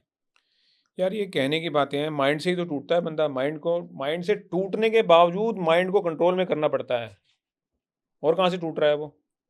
दिमाग में ही तो आते हैं ख्याल कि गलत है यार, बेकार हूँ मैं, फिर भी आप दिमाग को काबू करते हो। गुरबाणी की जो लाइन है, मन जीते जग जीत, जो ख्याल आ रहे हैं, आप उन ख्यालों को ही आपने काउंटर कैसे करके डाइवर्ट करना है, गेम सारा वो है। जितना ज़्यादा आपके दिमाग में इंटेलेक्चुअल पावर है ना, उतना ही ज़्यादा आपके टूटने की क्षमता है। आप नहीं जान सकते सारी चीज़ें। साइंस बहुत तरक्की कर रही है। मुझे लगता है कि पता नहीं आज उसकी तरक्की के बावजूद जो ग्रंथों में चीज़ें लिखी हुई हैं, जो गुरु नानक देव जी बोल के चले गए हैं, जो अलग और बाकी ग्रंथों में होली बुक्स में लिखी हुई चीज़ें हैं, उनको समझ नहीं पाए हैं हम आज तक। मेरे ऊपर शायद कोई क्वेश्चन करते हैं कि ये बैठा हुआ क्या बातें कर रहा है, तो कोई बात नहीं। लेकिन मुझे अपनी अपनी ज़िंदगी में इतनी बात समझ में आई है कि इंसान की लिमिट स्ट्रेच करने की कोई क्षमता नहीं है। कितनी भी लिमिट को स्ट्रेच किया जा सकता है। अगेन जैसे आपने बोला माइंड से ही लिमिट स्ट्रेच होती है। लेकिन उसके लिए भी एक ब्लेसिंग्स की होने की ज़रूरत बहुत बड़ी है। ब्लेसिंग नहीं है तो नहीं। यार आप एक बात बताओ, आजकल लोग नेटवर्किंग की बात करते हैं बहुत। आपका किसी का कोई गॉडफ़ादर है, गॉडमदर है, मैं किसी उसको जानता हूँ। वो क्या है? वो किसी इंसान की ब्लेसिंग्स के कारण ही तो आप जुगाड़ कर रहे हो। तो ये तो छोटी-मोटी ज़िंदगी में की परिस्थितियों में जब आप ब्लेसिंग्स के कारण लोगों का जुगाड़ ले समझ के अपने आप को चला पा रहे हो और सोच रहे हो कि मैं फन्ने-खा बन गया हूँ। तो इमेजिन करो कि जब टाँग कटे, जब छर्रे परेशान करें, जब मेंटल हेल्थ ख़राब हो, जब पार्किंसन हो जाए, तो किसका जुगाड़ माँगोगे? किसी सीनियर का माँगोगे? या किसी पॉलिटिशियन का माँगोगे? या किसी आईएएस ऑफ़िसर का माँगोगे? किसका जुगाड़ चलेगा? वहाँ पे उनकी किसी की नहीं ब्लेसिंग नहीं चलेगा। चलेंगी, किसी डॉक्टर की ब्लेसिंग नहीं चलेंगी। वहाँ पे किसी सुपरनैचुरल पावर की ही ब्लेसिंग चल सकती है। तो ये है, कुछ तो है। आई थिंक एक चीज़ जो मैं और फ़ोकस करना चाहूँगा ये कि ठीक है, आपने काफ़ी सारी चीज़ों के साथ कोप अप किया, स्पिरिट भी हाई रखी, नेगेटिव और माइंड के टर्बुलेंसेस भी देखे। बट जब आपने ये रवैया देखा गवर्नमेंट का या फिर कहीं न कहीं जो पूरा सिस्टम है, उसमें हमने कुछ इंस्टेंसेस ऐसे देखे कि जो शहीदों की फैमिलीज़ हैं, उनको कितनी प्रॉब्लम होती है और वो क्लियर है, उसमें कुछ डाउट भी नहीं है कि ये शहीद है, ये इसकी फैमिली है। इनको ग्रांट्स नहीं मिल रही हैं, इनको जो वेल डिज़र्व्ड चीज़ें हैं, वो नहीं मिल रहे हैं, चक्कर काटने पड़ रहे हैं। यूएस में जैसे वेटरन्स के लिए बहुत सारी चीज़ें स्ट्रीमलाइन्ड हैं।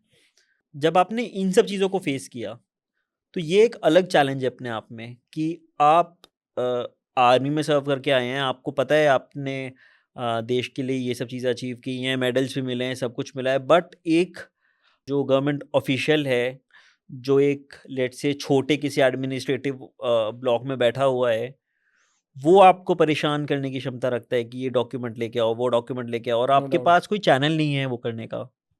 No doubt. Power corrupts. और जितनी ज़्यादा मैं कहूँगा, उल्टा कहूँगा मैं, जितने ज़्यादा छोटे लोग, छोटे इन द सेंस कि छोटे ओहदे पे जो लोग बैठे होते हैं, उतना ज़्यादा उनको ज़्यादा करप्ट करती है पावर, कि वो सोचता है कि मेरे अंदर पता नहीं, अगर मैं एक फ़ाइल आगे मूव नहीं करूँगा तो काम नहीं होगा किसी का। तो मुझे खुश करना बहुत ज़रूरी है। मेरे को 7 इयर्स लगे अपना पेंशन को फ़ाइट करके सही कराने में। मैं तो वॉर इंजर्ड हूँ, एक ऑफ़िसर हूँ, दिल्ली में रह रहा था। फिर भी मेरे को 7 साल की लड़ाई लगी, लड़नी पड़ी कोर्ट में अपनी पेंशन को सही कराने के लिए। इमेजिन करो कि जो विडोज़ हैं, जो सोल्जर्स हैं, जो पहाड़ों में रहते हैं या फार फ्लंग गाँव इलाके में रहते हैं, एक विडो के पास उसके हस्बैंड का डिपेंडेंट कार्ड था और शहीद था वो। उसको कुछ बीमारी हुई, गाँव में रहती थी, राजस्थान का कहीं की कहानी है ये सच्ची। तो उसके गाँव वाले उसको ले गए हॉस्पिटल, बहुत दूर था, नज़दीकी अस्पताल तक लेके गए, तो वहाँ पे जाके पता चला कि आपके पास आधार कार्ड नहीं है, तो आपको ये जो आजकल सरकार ने नई जो तरीके चलाए हैं मेडिकल फैसिलिटी वाले, तो वो नहीं दे सकते हम, सरकारी हॉस्पिटल, तो आधार कार्ड लेके आओ। उसने सोचा कि मेरे पास मेरे शहीद हस्बैंड का डिपेंडेंट कार्ड है, इससे ज़्यादा पावरफुल चीज़ कोई नहीं हो सकती। उसको रात भर वहाँ हॉस्पिटल के बाहर वेट करना पड़ा, क्योंकि आधार कार्ड ढूँढने के लिए जो बंदा गया उसको मिला नहीं और वापस आया जब तक वो मर चुकी थी। मैं तो ऑफ़िसर हूँ, लड़ सकता हूँ। ऐसे बहुत सारे किस्से हैं, ऐसे बहुत सारी कहानियाँ हैं। भगवान की कृपा से मुझे शायद इस तरफ भी झोंका इसलिए गया, कोर्ट केस लड़ाई इसलिए लड़वाई गई क्योंकि शायद उसका जो महसूस करने की जो क्षमता थी वो बढ़ी मेरे को, कि लोगों का इस इलाके में बहुत पेन है। उसके कारण ही मेरे दोस्त हैं एक मेजर नवदीप सिंह, यहाँ पर चंडीगढ़ में ही पंजाब हरियाणा हाई कोर्ट में और एएफटी में काम करते हैं। उनके साथ मिलके हमने मनोहर पर्रिकर जी के साथ टच बेस किया, जो डिफेंस मिनिस्टर थे उस समय। क्योंकि डिसेबिलिटी से रिलेटेड बहुत सारे ऐसे केसेस हैं जो अननेसेसरीली कोर्ट में लड़े जा रहे हैं, अननेसेसरी सोल्जर्स और विडोज़ के अगेंस्ट। तो हमारी उनसे ये दरख्वास्त की गई थी कि प्लीज़ जो सेटल्ड मैटर्स हैं, उन सेटल्ड मैटर्स को आप पॉलिसी में कन्वर्ट करके केसेस को कम कीजिए, क्योंकि एक ही तरीके के केस के लिए एक इंसान कोर्ट की बैटल जीतने के बाद दूसरे वाला इंसान फिर सिमिलर टाइप के केस के लिए फिर कोर्ट में जा रहा है, उसको जीतता है। तो ये क्या इलॉजिकल चीज़ है। तो मनोहर पर्रिकर जी बड़े इमोटिव एंड बड़े सेंसिबल और बहुत ही ज़्यादा डाउन टू अर्थ इंसान थे।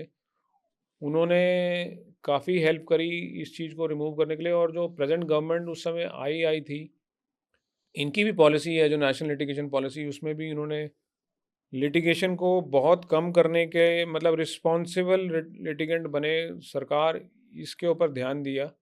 तो बहुत सारे केसेस को हमने डिसेबल मैटर्स को रफा दफा करवाया भी। फिर उसके बाद निर्मला सीतारमन जी ने भी उनको विड्रॉ भी किया बहुत सारे केसेस को। अनफॉर्चुनेटली अभी फिर दोबारा से वो केस फाइल कर दिए गए। हज़ारों केस डिसेबल लोगों के खिलाफ, फौजियों के खिलाफ दोबारा से कोर्ट्स में जा चुके हैं। सर ये कौन फाइल करता है? गवर्नमेंट फाइल करती है फौजियों के मिनिस्ट्री खिलाफ? ऑफ डिफेंस, और उसमें फाइनेंस के जो लोग बैठे हुए हैं ताकि वो पैसा बचा सकें। और कैन यू बीट इट, वो पता नहीं किस एंगल से ये लॉजिक लगा रहे हैं कि वो पैसा बचा रहे हैं, क्योंकि कोर्ट केसेस में जो पैसा लगा रहे हैं वो लड़ने के लिए जो लॉयर्स को देते हैं हज़ारों में लाखों में, किसी ने उसके ऊपर स्टडी नहीं करी आज तक कि कितना पैसा आप कोर्ट में खर्च कर रहे हो ताकि आप 20,000 की पेंशन बचा सको। ये बड़ी आयरनी है, लेकिन ये फैक्ट है। पेंशन मतलब बचाने का जो एफर्ट भी है गवर्नमेंट का उन सोल्जर्स के लिए जो कि देश के लिए लड़े हैं, कुछ एग्जैक्टली सैक्रिफाइस किया है, पेंशन एग्जैक्टली। बचाने की लॉजिक भी कुछ कहाँ आता है इसमें? हम मेरे से यही तो, आप एक आम इंसान इस बात को समझ सकता है, लेकिन शायद वो लोग नहीं समझ पा रहे हैं, या वो समझते हैं लेकिन जान के इसको कुछ ना कुछ पता नहीं उनके दिमाग में क्या है। God only understand that. कहीं सर इस चीज़ का मिसयूज़ भी होता है क्या, जो इस होता गवर्नमेंट होगा, पीछे पड़ी है इस चीज़ के? आई डोंट नो गवर्नमेंट पीछे पड़ी है या कोई ओहदेदार पीछे पड़ा है। आई डोंट नो कि गवर्नमेंट के जैसे अगर हमने मनोहर पर्रिकर जी जो इतने, उनके जैसा कोई पॉलिटिशियन नहीं मैंने आज तक देखा, उनको अगर जब हमने जाके समझाया तो वो समझ पाया, जब निर्मला सीतारमन जी समझ पाए। तो इसका मतलब ये है कि समझाने के लिए अगर व्यक्ति समझने के लिए तैयार है, मिलने के लिए तैयार है, बात करने के लिए तैयार है, तो उसको समझ में आ जाएगा, तो वो पॉलिटिशियन ये काम नहीं करेगा। तो कौन है जो बीच में ये गड़बड़ कर रहा है? मैं तो ये भी कई बार सोचता हूँ कि शायद ये लॉबी है एक तरीके की, जिसमें लॉयर्स का भी रोल है, जिसमें एडमिन लोगों का भी, मिनिस्ट्री के लोगों का भी काम है, क्योंकि उसकी फीस जाएगी तो उसको उसका भी कुछ ना कुछ इधर उधर होता होगा मामला। आप हाई कोर्ट में, सुप्रीम कोर्ट तक में केसेस पेंडिंग पड़े हुए हैं, एएफटी में केसेस पेंडिंग पड़े हुए हैं। आपको क्या लगता है कि उनकी फ़ीस कितनी होती होगी लॉयर्स की? काफ़ी होती है sir, high court, supreme courts वगैरह तक केसेस जाते हैं। तो जब वो सालों सालों तक चल रहे हैं तो कितनी उनके पैसे बनते होंगे? डेफ़िनेटली मतलब एक मेरे फ्रेंड ने बताया कि डिवोर्स केस में हस्बैंड वाइफ़ का मैटर है और दोनों वकील के आपस में साठ-गाँठ थी किसी चीज़ को लेके। वो इधर डिमांड कर रहे थे, ये इधर डिमांड कर रहे थे और केस चलता जा रहा था इस चक्कर में, क्योंकि वो वकीलों की फ़ीस ताकि चलती रहे कहीं न कहीं। तो ये एग्जैक्टली। काफ़ी तरह के लोग भी हैं इस सिस्टम में ऐसे। तो आई डोंट नो कि वो कहाँ लेके जाएंगे, देश को कहाँ लेके जाएंगे, किसको खा रहे हैं और वो किसको बचा रहे हैं, किसका फ़ायदा हो रहा है, किसका नुकसान हो रहा है। मेरी समझ से बाहर है ये चीज़ें। सर आर्मी जब इतनी स्ट्रीमलाइंड है, आर्मी के प्रोसेसेस हैं, आर्मी में रहते हो, आर्मी के कोर्ट्स भी हैं जो वो अलग तरह से चलते हैं, थोड़े एक्सपीडाइटरी तरीके से चलते हैं। तो कुछ ऐसा नहीं किया जा सकता कि इन सब चीज़ों की जो अलॉटमेंट है, चाहे वो पेंशन हो, चाहे बेनिफिट्स हों, वो भी आर्मी के थ्रू ही दिए जाएँ? दिए आर्मी के थ्रू ही जाते हैं, लेकिन ये ऐसा नहीं है आर्मी के कोर्ट जो है इन चीज़ों को हैंडल नहीं करते हैं। आर्मी के कोर्ट अलग चीज़ों के लिए हैं। वो इंटरनल मैटर्स होते हैं जिसके ऊपर चीज़ें, मतलब they don't have courts. Court martial वाले कोर्ट अलग चीज़ें होती हैं वो। उसमें ये वाली चीज़ें मैटर नहीं कर, ये एडमिनिस्ट्रेशन ये पूरा ही बाहर ही सिविल का ही जाती हैं है। चीज़ें। हाँ। सर आपने कुछ चेंज होता देखा जैसे जैसे टाइम बीत रहा है कुछ चीज़ें इम्प्रूव हो रही हैं? यार लगता है इम्प्रूव हो रही है, फिर सडनली यू टर्न हो जाता है। अब जैसे मान लो, अब यही एग्जांपल लूँ मैं, पिछली 2 डिफेंस मिनिस्टर जो थे, मनोहर पर्रिकर जी, निर्मला सीतारमण जी, ने इतना अच्छा काम करके सारे केस विड्रॉ कर लिए। अब फिर दोबारा से हज़ारों केस दोबारा से फाइल हो गए हैं। कहाँ से हो रहा है? यू टर्न कैसे आ रहा है? कुछ समझ में नहीं आता। कौन कर रहा है? क्यों कर रहा है? सबसे बड़ा सवाल तो है क्यों कर रहा है? और किसके खिलाफ कर रहा है? आपको मैंने बताया कि एक डेंटल प्रॉब्लम के लिए इंसान कैसे परेशान हो सकता है। आप बताओ, मैं 50 साल का इंसान हूँ, मेरे को पार्किंसन होने का क्या कारण है? इतना सुपर फिट इंसान हूँ मैं। पता नहीं कितने ऐसे सोल्जर होंगे जो इन हार्ड फिजिकल एक्टिविटीज़ के थ्रू गुजरने के कारण रिटायर होने के बाद मेंटली अनहेल्दी कंडीशंस में जी रहे होंगे। हमें मालूम ही नहीं है क्या गलती है उनकी, और कौन उनके बारे में इंफॉर्मेशन निकाल के उनको बाहर निकाल के लाएगा? कौन बताएगा उनके बारे में? किसको पड़ी है? वो बोलते हैं भगवान और जवान सिर्फ मुसीबत में याद आता है, उसके बाद तू कौन, मैं खाम का। सर आपने बहुत ठीक बोला मतलब कि और जो लोग आई थिंक जानते हैं आर्मी के बारे में वो बहुत ही खाली ग्लैमर ही जानते हैं कि हाँ एक जवान गया आर्मी गई आर्मी कैंटनमेंट एरियाज ऐसे रहते हैं लड़ाई के टाइम पे जितनी शहादत है वो याद आती है बट जो पीछे की प्रॉब्लम्स हैं ये कोई कहीं कवर ही नहीं होती हैं ये आर्मी मतलब मैं तो ये सैल्यूट करूँगा कि ये सब प्रॉब्लम्स होने के बाद भी जब कोई एक सोल्जर जाता है फ़ोर्स में, लड़ाई करता है, तो वो पीछे की चीज़ें बिना बिना सोचे हुए कि ये भी प्रॉब्लम्स हैं, अपनी फुल एफ़र्ट उसमें देता है उस चीज़ को, भरोसा करके कि बाकी सारी चीज़ें तो will be taken care of. Exactly दर्द सिर्फ इसी बात का है कि ट्रस्ट जब टूटता है ना तो बहुत दिल टूटता है। लेकिन जो सोल्जर सर्व कर रहा है, जो ऑफिसर सर्व कर रहा है, उसकी उम्मीद और होप बहुत तकड़े लेवल की होती है। उसको नहीं लगता कि कुछ गलत होगा। फिर जब रिटायर होने के बाद बाहर आता है तो लगता है कि यार ये तो गलत हो रहा है। फिर दिल टूटता है। और फौजी में आपको बताऊं, जितना ज़्यादा खूंखार है फौजी उतना ही ज़्यादा इमोशनल भी है फौजी। क्योंकि अगर इमोशंस नहीं होंगे तो लड़ाई मुश्किल होती है। जुनून इमोशंस के रिलेटेड चीज़ें हैं। अदरवाइज़ आप अगर आपके पास इमोशंस नहीं है, सिर्फ खूंखारता है, तो आप बारबैरिक बन जाओगे। फिर आप में और किसी इनह्यूमन टेंडेंसी रखने वाले बंदे में कोई फ़र्क नहीं रहेगा। फिर आप आम जनता के दर्द को समझ नहीं पाओगे, सेवा नहीं कर पाओगे। और फ़ौज सिर्फ लड़ाई नहीं लड़ती है।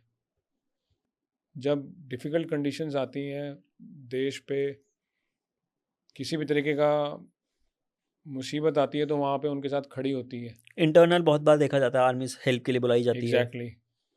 तो जो इमोशनल बंदा होता है उसको सेटबैक होते हैं, जब बाहर आता है चोट लगती है। वो सिर्फ अपने ट्रेनिंग और मेंटल टफनेस के कारण उन चीज़ों को इग्नोर करके आगे ज़िंदगी बिता लेते हैं कि चलो कोई बात नहीं, लेट। क्योंकि अगर इन चीज़ों से डर जाएं तो फिर अंदर रहते वक्त भी कई बार डर डर के मारे आगे कुछ नहीं कर पाएंगे ना। तो स्मॉल इश्यूज बोल के छोड़ो यार, चलता है, let's live a life, have a glass of beer and forget it. I think गाड़ी आगे बढ़ाने के लिए वो भी ज़रूरी है। एग्जैक्टली। पर सर आई थिंक आज का जो एपिसोड है, जो स्टोरी है, जो आपने शेयर की है, वो एक मेजर उसका जो फोकल पॉइंट है वो ये भी रहेगा कि मेंटल हेल्थ जो इंसान की है वो कैसे ट्रबल्ड है, हेल्प नहीं मिलती है। मेंटल हेल्थ के बारे में आपने काफ़ी सारी चीज़ें ऐसे देखी हैं और झेली हैं मैं बोलूँगा। तो मेंटल हेल्थ के बारे में आपका क्या पर्सपेक्टिव है इस चीज़ को लेके, स्पेशली इंडिया में? यार बहुत इम्पोर्टेंट सवाल है ये, क्योंकि ये अभी भी टैबू है एक तरीके का। प्रोफेशनल लोग भी कम है, उनकी अंडरस्टैंडिंग में भी मेच्योरिटी आनी ज़रूरी है। दूसरी तरफ जो फेस कर रहा है उसमें अवेयरनेस और उसके अंदर करेज आनी बहुत ज़रूरी है। दोनों तरफ का रिक्वायरमेंट है ये, क्योंकि जब वो मांगेगा तभी कोई अच्छी चीज़ देने के लिए तैयार भी होगा। और जब उसके देने वाले को पता चलेगा कि यार काम चलाऊ से काम नहीं चलेगा, तो शायद वो भी अपने आप को थोड़ा इम्प्रूव कर पाएगा। आज की डेट में कमी दोनों तरफ है। अब मैं सिंगल पेरेंट हूँ, मेरे बेटे ने भी बहुत सारा डिफ़िकल्ट सिचुएशन मेरे कारण झेली है, जिसके कारण उसकी एजुकेशन के ऊपर भी फ़र्क पड़ा है। तो मेरी अपनी मेंटल हेल्थ के ऊपर प्रॉब्लम रहती है। तो मुझे कई बार कन्फ्यूज़न होता है, am I doing right as a parent और नॉट। कॉन्फ्लिक्ट रहते हैं कई कई तरीके के। तो कई बार मैंने कोशिश करी है कि मैं किसी प्रोफेशनल के साथ जाके बात करूं। तो it is very difficult to find somebody who is mature enough to understand कि अगर कोई पिता आया है अपने बेटे को लेके जो कि सिंगल है, जो बोल रहा है कि फॉर एग्जांपल कि वो पढ़ाई में ठीक नहीं कर पा रहा है, तो इसका मतलब ये सिर्फ वो वाला पिता नहीं है जो नाम दिख रहा है कि यार नंबर ठीक नहीं आया तो आके वो परेशान हो गया है। मैंने आज तक अपने बेटे से ये नहीं पूछा कि तेरे नंबर कम क्यों आए हैं, क्योंकि मुझे उससे कोई फ़र्क नहीं पड़ता। लेकिन अनफॉर्चुनेट बात है कि ज़ीरो आना भी ठीक नहीं है। तो ये बाइनरी चीज़ नहीं है कि या तो ज़ीरो होगा या 1 होगा, बीच की चीज़ें भी बहुत सारी हैं जिनके बारे में समझना ज़रूरी है। तो उतना डिग डीप करके फाइंड आउट करना एक्चुअल में प्रॉब्लम क्या है, चैलेंज क्या है और उसको कैसे हैंडल किया जा सकता है, मुझे नहीं मिला कोई प्रोफेशनल। एक्सेसिबिलिटी की भी प्रॉब्लम है और क्वालिटी की भी प्रॉब्लम है। एग्ज़ैक्टली। अवेयरनेस भी बहुत कम है। अब मैं तो ओपनली बात करता हूँ, उसके बावजूद मुझे चैलेंज आते हैं कि मैं किसी एक ढंग के प्रोफेशनल के पास जाके बैठ के बात करके कोई तरीका निकाल सकूं, तो आम जनता को कितनी दिक्कत आती होगी यार। सर वही मुझे लगता है कि पहले तो एक इंडिविजुअल को ही पता नहीं होता वो इस चीज़ के को गो थ्रू कर रहा है। जिस चीज़ को हम टाल देते हैं मान के कि यार ख़राब फेज़ चल रहा है, मूड ख़राब चल रहा है कुछ महीनों से, वो चीज़ें एक्चुअल में मेंटल हेल्थ प्रॉब्लम्स होती हैं, जो कि किसी और तरह से फिर सामने आती हैं बॉडी में। अच्छा, दूसरा इशू क्या है कि आजकल फिजिकल एक्टिविटी भी बहुत कम हो गई है। गैजेट्स में इतना एंगेज रह गए हैं हम आजकल, कंफर्ट में इतना एंगेज अपने आप को कर चुके हैं कि फिजिकल एक्टिविटी कम होने के कारण जो नेचुरली गिवन तरीके हैं अपने आप को फिट रखने के, हैप्पी रखने के, हार्मोन जनरेट करने के, वो मिस होते जा रहे हैं। तो थोड़ी सी डिफिकल्टी आती है तो रो पड़ते हैं, which is also again not correct. तो ऐसा नहीं है कि यंगस्टर्स को जैसे खासकर इनके चीज़ों के बारे में मालूम नहीं है। अवेयरनेस तो आजकल इस चीज़ के स्पेशली बारे में गूगल बाबा जिंदाबाद, सब कुछ कुछ भी पता किया जा सकता है। मगर कंफर्ट में रहने की इतनी आदत पड़ चुकी है कि थोड़ा सा भी अपने आप को कंफर्ट जोन से बाहर पुश करते वक्त उनको दिक्कत हो जाती है। तो डिफ़िकल्टी लेवल अगर बढ़ाएँगे नहीं, देखो फिज़िकल और मेंटल हेल्थ जो है ना इंटरनली रिलेटेड है। If you are able to push your limits physically, then you are able to push your limit mentally also. ये सर आपने फ़ील किया जैसे आपने मैराथन्स रन की even after exactly, these problems, तो आपका माइंड भी उससे बेटर होता है? एग्ज़ैक्टली। आपको मैं बताऊँ, जब तक मेरी टाँग थी तब तक मैं ल दौड़ लगाना ज़्यादा मेरे को मज़ा नहीं आता था। I was not interested in long distance running. लेकिन only after losing the leg, only after attaining disabilities and injuries मैं दौड़ा। मैंने सारी मैराथन उसके बाद ही करी है, टाँग खोने के बाद। चोटें लगने के बाद, ब्लेड से भागते हुए बहुत सारी चोटें लगती थी, बहुत सारी इंजरीज़ होती थी। 15-15 दिनों तक पट्टियाँ बाँध के बैठे रहते थे हम। टाँग पहननी मुश्किल हो जाती थी। तो वो कहाँ से आया? वो रिज़ॉल्व था ना खुद का कि पुश करना है यार, क्योंकि जब पहली बार भागा था तो जो फिज़िकल एलिमेंट थे इंटेस्टाइन प्रॉब्लम के कारण, इंडाइजेशन, सोना, खाना, ज़िंदगी बेकार, वो जब फिज़िकल अपने आप को पुश किया, बॉडी ऑर्गन्स ने अपना काम करना शुरू किया, डाइजेशन ठीक हुई, खाना बढ़िया हुआ, सोना बढ़िया हुआ, खुशी आई, तो फ़ील हुआ कि यार ये चीज़ें फिजिकल एक्टिविटीज के कारण हो पा रही हैं, तो उसने फिर मेंटल स्ट्रेंथ बढ़ाई कि ठीक है यार ये हो पा रही हैं, तो इनको अचीव करने के लिए मेंटली स्ट्रांग होके और पुश करो, ताकि अगर ये चोट लग भी जाए कोई बात नहीं, क्योंकि आपको वो वाली हैप्पीनेस चाहिए तो ये करनी ही पड़ेगी। It is inter related. तो उसमें स्ट्रेंथ आई, उसमें स्ट्रेंथ आने के कारण ही तो इतनी चीज़ें कर पाया फिर। ये तो पहली बार भी जब मैं भागा था तो छिला पड़ा था पूरा, चलना मुश्किल हो गया था ख़त्म करने के बाद, क्योंकि जैसे बॉडी ठंडी हुई, कार तक जाके 1 किलोमीटर का डिस्टेंस पैदल चलना मुश्किल हो गया था। तो अगर उस समय मेंटली अपने आप को वीक कर लेते या फिजिकल एक्टिविटी का आउटकम पता ना चलता, तो कभी ना करते दोबारा। तो इसीलिए खासकर यंगस्टर्स के लिए मेरी ये रिक्वेस्ट है कि पुश करो अपने आप को physically if you are mentally weak, because once you start pushing yourself physically you will realise that mental strength भी बढ़ रही है। It is related. और जब मेंटल स्ट्रेंथ बढ़ने लग जाएगी तो फिजिकल इश्यूज कम आपको ट्रबल करेंगे।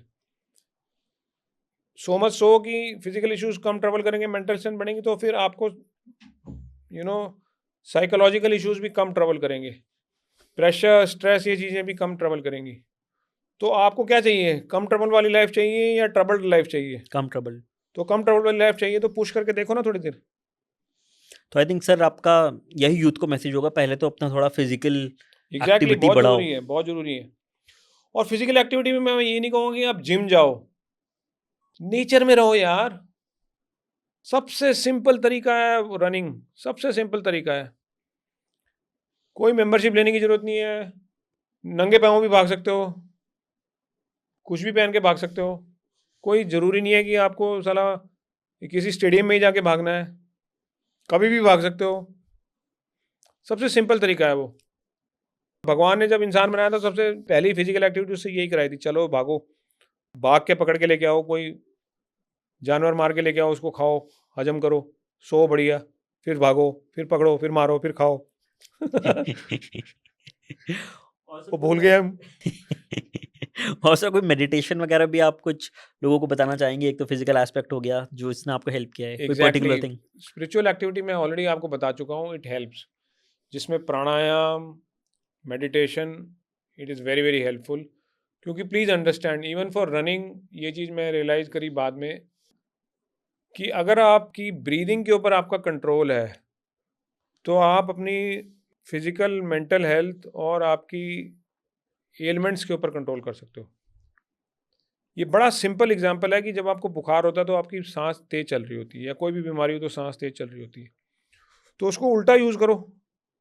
जब आप सांस को थोड़ा धीरे चलाना सीख जाओगे, जो प्राणायाम से आता है, जो मेडिटेशन से आती है, कामनेस आ जाती है, तो आपकी बीमारियां भी दूर होनी शुरू हो जाएंगी। पर उसमें भी आपको थोड़ा सा पुश करना पड़ेगा ना, हाँ। पुश करना पड़ेगा, ज़रूरी है। तो इसलिए मैंने बोला इसको पुश करने के लिए ये थोड़ा टफ है, कैसे बैठे बंदा, बड़ा बोरिंग है। सबसे इजी तरीका पुश करने के लिए फिजिकल एक्टिविटी है, वहाँ से शुरू करो। उसके बाद आपको automatically when you start running, breathing के ऊपर भी कंट्रोल आना शुरू हो जाता है। बिकॉज इफ़ यू रियलाइज़ कि यार ब्रेथलेस होने से थकावट जल्दी हो रही है, तो अगर मैं ब्रीदिंग को कंट्रोल करके भागूँ, इन अ रिदम भागूँ, तो मैं लंबा भाग पा रहा हूँ, उससे मेरे को ज़्यादा फिटनेस हो रही है। तो आप क्या कर रहे हो, इनडायरेक्टली यू आर डूइंग प्राणायाम। वही चीज़ आप बैठ के फिर कर सकते हो। तो first step is physical activity, then second step comes to your meditation, pranayama, yoga, other exercises. और ये आपने अगर रिदम में डाल दिया तो फिर बाकी चीज़ें इजी हो जाती हैं।